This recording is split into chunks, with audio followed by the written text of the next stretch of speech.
Hello everyone and welcome back to my channel. My name's Caitlin from Florals.com and today I have a favorites video for you all. So these are my July favorites. So I obviously used all this great stuff in July and then I want to share it with you at the beginning of August so you guys can know what I loved in July and possibly use it in August for yourselves or be inspired to use something from your stash that represents one of these items by yourself. So today we have a lot to go through. I did make a list of things I loved this month and then I lost the list. So I probably missed a couple things that I definitely loved this month. So we're just going to wing it at this point. Let's start off with this paper pad. I have talked about this paper pad in several process videos this past month, but this is the Colorbot Carnival Designer Series paper pad. It has 100 sheets of 6x6 papers and they're absolutely beautiful. They cover the whole spectrum of the rainbow, which is probably why I reach for it so often because I know there's a color that'll be able to go with any layout in this. Although they are very thin papers, I would say they're like printer paper. That's how thin they are, but they're great for photo layering because it doesn't add a lot of bulk. This would be great for traveler's notebooks as well if you'd want a thinner one. Lots of great patterns, and this was off of Amazon. And again, I'll have everything linked down below if you guys are interested. I always try to do that because I know you guys have a hard time finding some things sometimes. Sometimes it's just hard to find the one thing that you want. So I'd like to make it easier on you guys. Another thing that I loved, one of my tools of the month, are these Cutter Bee scissors. I recently purchased these in honor of my birthday. I decided to treat myself to these new scissors, and I am now liking fussy cutting more than I thought I would with these beautiful scissors. These are very, very sharp, hence why they come with a cover, but they're great for doing detail cutting, which I used on a couple layouts this month as well. And I'm just excited to keep using these. I'll have links down below for those as well. If you guys don't have those, there's a couple similar pairs on the market. Definitely probably great as well, but these are the first precision pair of scissors that I've owned. Next up we have this little guy and it's called See-Through. It is like a miniature box cutter. This is great for opening packages and I love using it for slicing the stickers that are on the edges of paper pads because it gives you a nice clean cut, and I won't cut the papers because I'm being very careful with it, and I like how it dismisses itself. So this is coming real handy. I bought this during the Blitsy warehouse sale, so if they still have it, I'll have it linked down below.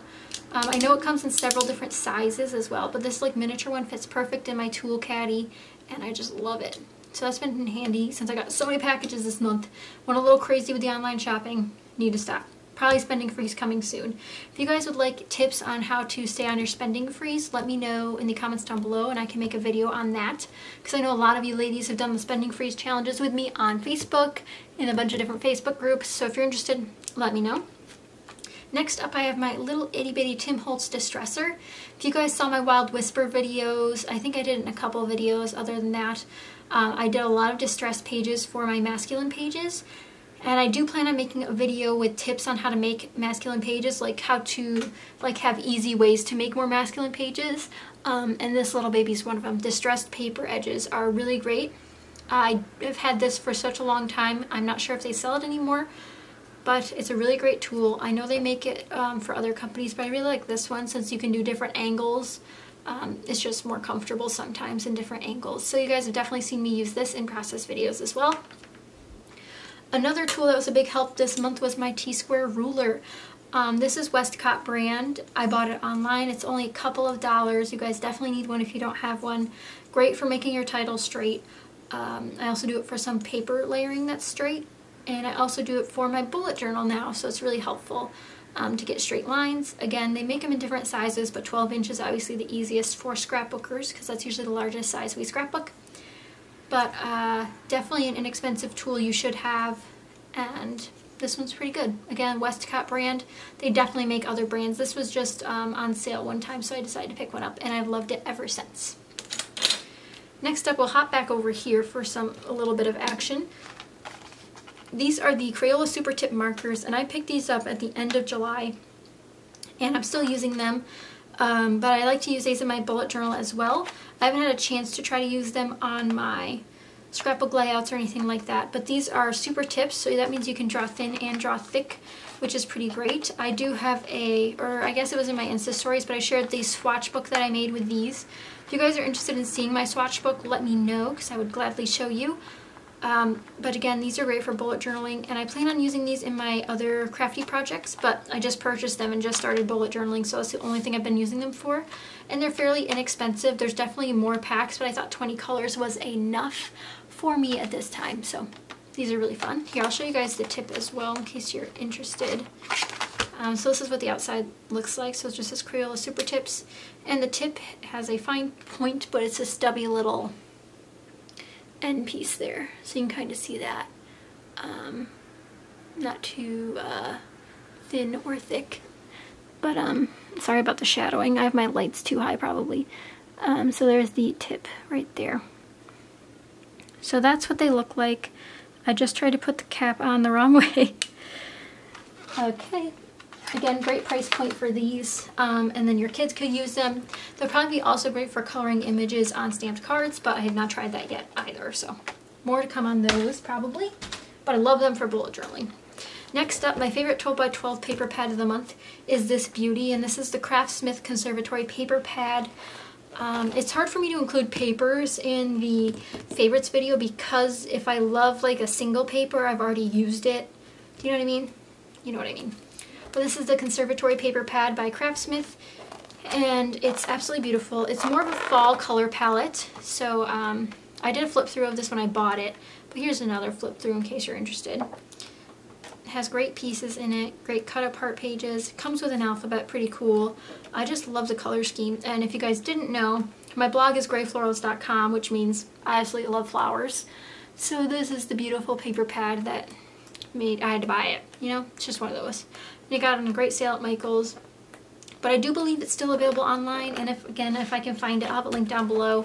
Absolutely beautiful paper pad. If you guys would like to see a paper pad collection, because I think that'd be really fun to film, let me know in the comments down below as well. Like, how cool would it be to see all the paper that I own? Just the paper pads though, because some of them are pretty old that I have, but I also have some fairly new ones. But I wouldn't say I have too many paper pads. I don't think anyone can have too many, right? That's how we feel at least. Lastly, we have these two items. This is the Distress ink in the color Ice Spruce.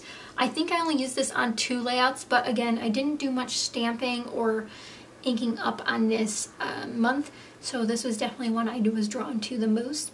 And again, it's an Ice Spruce. It's just a mini ink pad. Let's see, it is in kit number 10. I always write down what kit number they're from in case I want to reference it later. But it's a beautiful icy, wow, that was very dangerous. It was a beautiful icy gray color.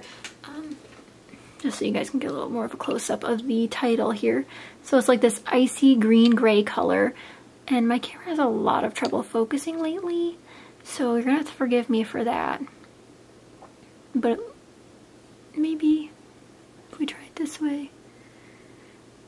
There we go. So it's an icy green gray color. Absolutely beautiful on pages, and I just got it all over me. So that's like the color that it is right there in my hand. It definitely has brown undertones, but it's more of a green gray. So that's been really, really fun to work with. And then lastly, I'd like to talk about a little something that I'm representing with this little chipboard sheet here. If you guys are not in the Rediscover Your Stash Facebook group, you definitely have to be. This month, or I should say in July, I'm so mixed up with my months. In July, the challenge was to use more chipboard out of our stash, and I think I did quite a good job at using chipboard on most of my layouts this month. They have great challenges over there and great inspiration. This is the Teresa Collins 9 & Co. chipboard buttons. I've had this for a while, so I'm glad I only have a couple pieces left. This might be done with by the time this video goes up. I just had to film it early since I'm going to be busy these next coming weeks. But this is just one of the chipboard sheets that I have. Definitely got a lot of chipboard used this month, a lot of my chipboard stickers, and some of my chipboard alphabets, because those count as well.